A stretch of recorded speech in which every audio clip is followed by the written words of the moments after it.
मैं doctor Zainab, obstetrician and gynaecologist Hyderabad. आज की टॉपिक काफ़ी इंटरेस्टिंग है। वजाइनल डिलीवरी कैसे होती है, कैसा करा जाता है नॉर्मल डिलीवरी। तो ये आप लोगों का सवाल पहले महीने से लेके डिलीवर हुए तक हर एक रिश्तेदार का या पेशेंट का, हस्बैंड का यही सवाल रहता है कि नॉर्मल डिलीवरी होगी या नहीं होगी। तो नॉर्मल डिलीवरी होने के लिए 3 चीज़ों की ज़रूरत होती है। तो आप लोग ये टिप्स मेरे सुन लीजिए ताकि आप लोगों को भी नॉर्मल डिलीवरी होने में आसानी हो, या आपको आइडिया हो कि नॉर्मल डिलीवरी कैसा होती है, ये किस प्रोसेस से होती है, कितने मुश्किल से ये बेबी बाहर आता है मदर के बॉडी से, और मदर के बॉडी में क्या क्या चेंजेस होते हैं बेबी बाहर आने के वक्त। तो ड्यूरिंग प्रेगनेंसी मदर के भी जो बॉडी में चेंजेस आते हैं वो नॉर्मल डिलीवरी होने के लिए ही, ये प्रोसेस कंप्लीट होने के लिए ही बेबी का और मदर का हेड और पेल्विस में एडजस्टमेंट होते रहता है।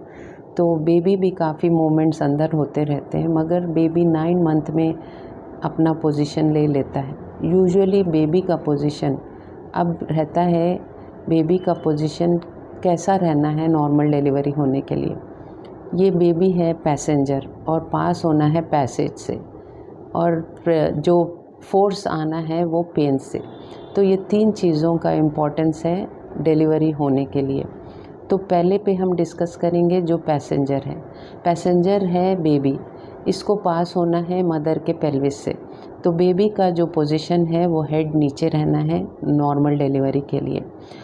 अगर बच्चा पैर नीचे है, आड़ा है, अगर टेढ़ा है या उसका हेड फिक्स नहीं है तो नॉर्मल डिलीवरी नहीं हो सकती। तो बेबी का हेड 9 मंथ जब ख़त्म होने से पहले इसका पोजीशन 36 वीक्स में या 37 वीक तक हेड नीचे आ जाता है। और दूसरा इम्पॉर्टेंट चीज़ है मदर का पेल्विस। जो मदर का पेल्विस होता है वो गायनेकॉइड होना है, मींस ऐसा पेल्विस रहना है रूमी कि बेबी बाहर आने में आसानी हो। तो मदर का पेल्विस का इम्पॉर्टेंट रोल रहता है। तो ये हमारे को पता कैसा चलता है कि मदर का पेल्विस सफिशेंट है नहीं है। यूजुअली जब 9 मंथ लग जाते हैं, 37-36 वीक्स के आसपास, हम मदर का इंटरनल चेकअप करते हैं जिसमें हमारे को पेल्विस का कंडीशन पता चल जाता है। तो अब अपन आगे बढ़ते हुए ये हमारे को अभी तक यहाँ तक ये पता चल गया है कि नॉर्मल डिलीवरी के लिए 3 पीस की ज़रूरत है, पैसेंजर, पेल्विस और पेन।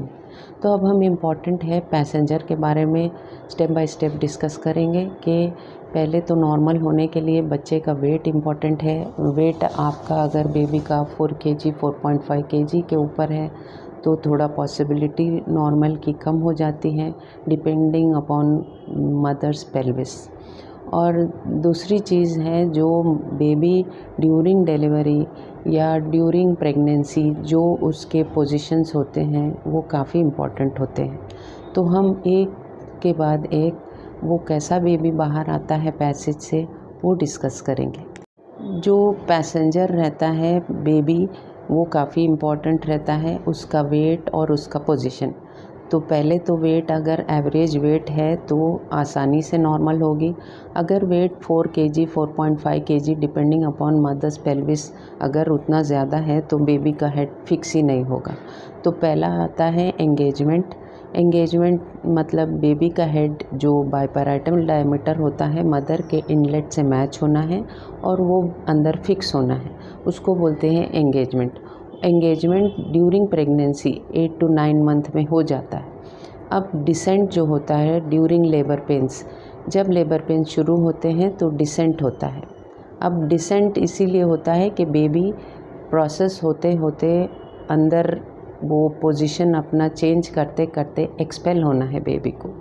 तो डिसेंट में थोड़ा बेबी का पोजीशन नीचे की तरफ जाता है, उसको बोलते हैं डिसेंट।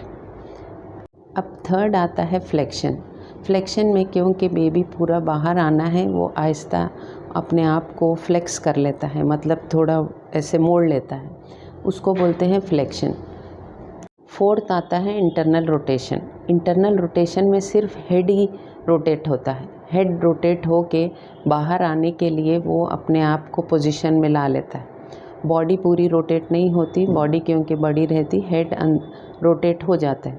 जब हेड क्राउनिंग पोजीशन में आ जाता, जहाँ आउटलेट के पास आ जाता, आने के बाद फोर्थ होता है एक्सटेंशन। एक्सटेंशन में बेबी का हेड बाहर आता है। हेड बाहर आने के बाद फिर जब बॉडी क्योंकि अंदर पूरी रोटेटेड नहीं रहती, एक्सटेंशन से बाहर आने के बाद फिर से उसका रोटेशन होता है, उसको बोलते हैं एक्सटर्नल रोटेशन, और फिर बेबी की पूरी बॉडी एक्सपेल होती है। तो ये प्रोसेस काफ़ी स्लो होता है। ये प्राइमीज़ में या फर्स्ट मदर्स में 18 to 24 आवर्स तक भी टाइम लगता है होने में, और जो सेकंड मदर्स रहते हैं, जो सेकंड टाइम उनकी नॉर्मल होते रहती है, उनको थोड़ा ये पीरियड शॉर्ट हो जाता है। तो ये काफ़ी स्लो प्रोसेस रहता है, और इसमें गायनेकोलॉजिस्ट टाइम टाइम से आपको इंटरनल एग्जामिन करते हुए पता कर सकते हैं कि बेबी बराबर पोजीशन चेंज कर रहा है, रोटेट हो रहा है, नहीं हो रहा है।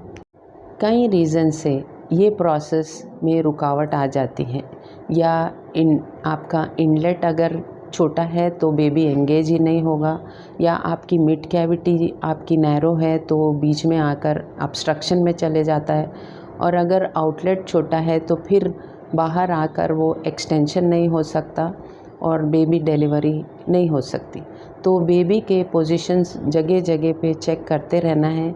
कभी कभार अगर बेबी स्टक हो गया डिसेंट होने के बाद, ज़ीरो स्टेशन के नीचे आने के बाद, तो उसमें फोर्सेप्स या आपको वैक्यूम लगाकर डिलीवरी आपकी असिस्ट किया जाती है।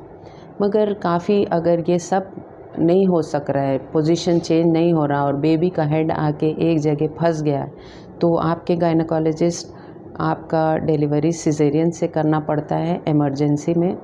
तो ये आप लोगों को आपके गायनेकोलॉजिस्ट पे ट्रस्ट करना है, और काफ़ी पेन्स पेशेंट लेने के बाद भी डिलीवरी प्रोग्रेस नहीं होती, ये आपका पार्टोग्राम जो चार्ट रहता है वो मेंटेन करते रहते हैं, और उसमें पता चल जाता है कि आपका लेबर पेन सक्सेसफुल होगा, डिलीवरी होगी या नहीं होगी। ये सब चीज़ें जब 100% मैच होती हैं, पेन्स, बेबी का डिसेंट और माँ का जो पेल्विस है वह सब मैच होगी, तो 100% नॉर्मल डिलीवरी होती है। कोई डॉक्टर पहले का पहले नहीं बोल सकते कि आपकी डिलीवरी नॉर्मल होगी या नहीं होगी, क्योंकि आपका पेल्विस बेबी के हेड को पास होने देता नहीं देता ड्यूरिंग पेन्स, और बेबी आपका पोजीशन चेंज करता या नहीं करता, बीच में आके फंस जाता, ये सब ड्यूरिंग डिलीवरी के दौरान ही पता चलता है। तो आप लोगों को इस वीडियो से काफ़ी नॉलेज मिली होंगी। प्लीज़ आप लोग ये वीडियो दोबारा देखिए और आप लोग समझने की कोशिश करिए कि नॉर्मल डिलीवरी कैसे होती है।